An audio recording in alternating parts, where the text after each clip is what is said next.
सतीश दुबे जी हमारे साथ केंद्रीय मंत्री जुड़ गए हैं। बहुत स्वागत है आपका सर भारत 24 पर। पहली प्रतिक्रिया इस बजट को आप कैसे देख रहे हैं?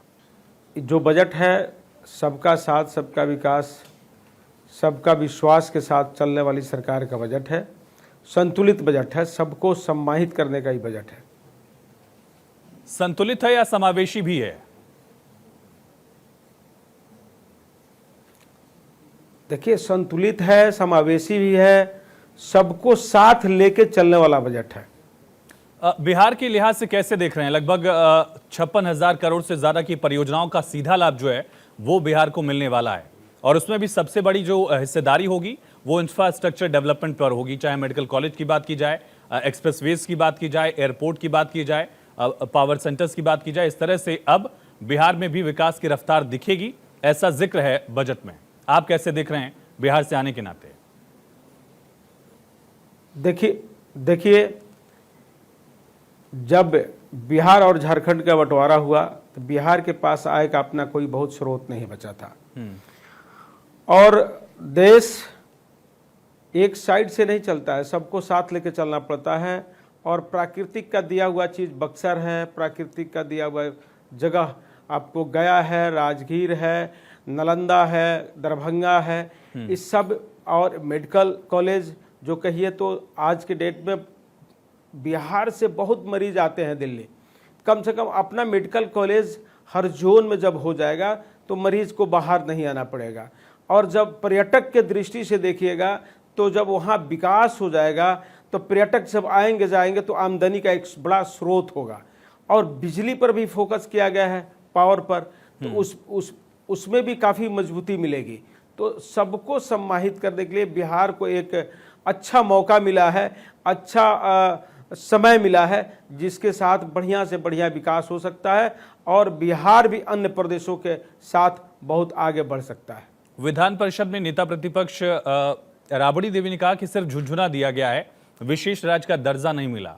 आप मान रहे हैं कि विशेष राज्य का दर्जा या सिर्फ नाम मात्र के लिए ऐसा कुछ मिल जाए तमगा, उसकी बजाय जो इतना बड़ा प्रावधान मिला है वो ज्यादा जरूरी था बिहार के लिए? देखिए, अब उनके पास कोई मुद्दा नहीं है, वो तो वही बात बोलेंगे ही बोलेंगे। जब कभी समय था कि केंद्र सरकार जब उनको रुपया उनकी सरकार जब थी तो दिया करता था, तो उस समय अलकतरा घोटाला, पशुपालन घोटाला, नौकरी के बदला में जमीन ले लेना, तो तरह तरह के लोग ऐसे काम किया है। और आज जब बिहार का विकास हो रहा है, आज बिहार जब आगे बढ़ रहा है, तो उन लोगों को लगता है कि अब हम लोग की राजनीतिक रोटी बंद होने वाली है, इसलिए ऐसा आरोप लगा रही हैं। इंफ्रास्ट्रक्चर डेवलपमेंट बिहार की बुनियादी जरूरत है आज की तारीख में। उसमें भी पुलों को लेकर और सड़कों को लेकर जो तस्वीरें सामने आई हैं वो अपने आप में कई बार सवाल भी उठाती हैं। इस बजट के प्रावधानों को जब हम जमीन पर देखेंगे तब बिहार की तस्वीर कितनी बदलेगी?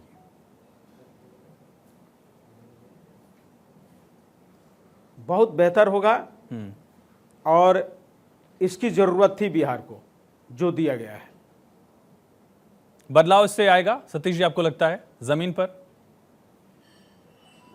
100%। कनेक्टिविटी दिल्ली से सीधे बिहार के अलग अलग जिलों की हो, और फिर उस कनेक्टिविटी के साथ साथ औद्योगिक विकास का जो एक पूरा रास्ता है, खाका है, वो भी खींचने की कोशिश की गई। इसकी उम्मीद भी अब बिहार के लोगों में जगी है कि इतना अगर निवेश यहां पर आएगा, इतना काम अगर यहां पर होगा तो कम से कम पलायन रुकेगा। आपको लगता है कि बिहार के लोग जो दूसरे राज्यों में पढ़ने के लिए, कमाने के लिए जाते हैं, उनके लिए भी एक उम्मीद का ये बजट रहा है? बिल्कुल, सबके उम्मीद का बजट है। सबको एक आशा जगी है कि निश्चित रूप से पलायन रोकने में 100% तो नहीं, अभी लगातार काम करने की जरूरत है, लेकिन बहुत हद तक पलायन रोकने में इससे ताकत मिलेगी। इंडिया अलायंस के तमाम पार्टनर्स ने इस बात को लेकर शिकायत की है कि सरकार बचाने का ये बजट है। आप समझ रहे हैं कि आंध्र प्रदेश को लेकर और बिहार को लेकर जो स्पेसिफिक प्रावधान किए गए हैं उसको लेकर बाकी राज्यों के नेता शिकायत भी कर रहे हैं। आपको लगता है कि ये सियासत हो रही है या ऐसा दम है इसमें? देखिए, हम पॉलिटिकल पार्टी हैं, सब कोई अपना अंक गणित बेहतर करता है, और हम कह सकते हैं कि जिन प्रदेशों की आवश्यकता थी उस पर केयर किया गया है, उसको दिया गया है। बिहार को आवश्यकता थी, उसको दिया गया है।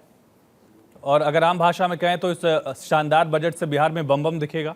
आखिरी सवाल मेरा आपसे। बिल्कुल बिल्कुल, सावन का महीना है, बाबा भोले शंकर का दरबार सजा हुआ है हर जगह, तो बम बम बम होना ही है। चलिए, बहुत शुक्रिया सतीश चंद्र दुबे जी।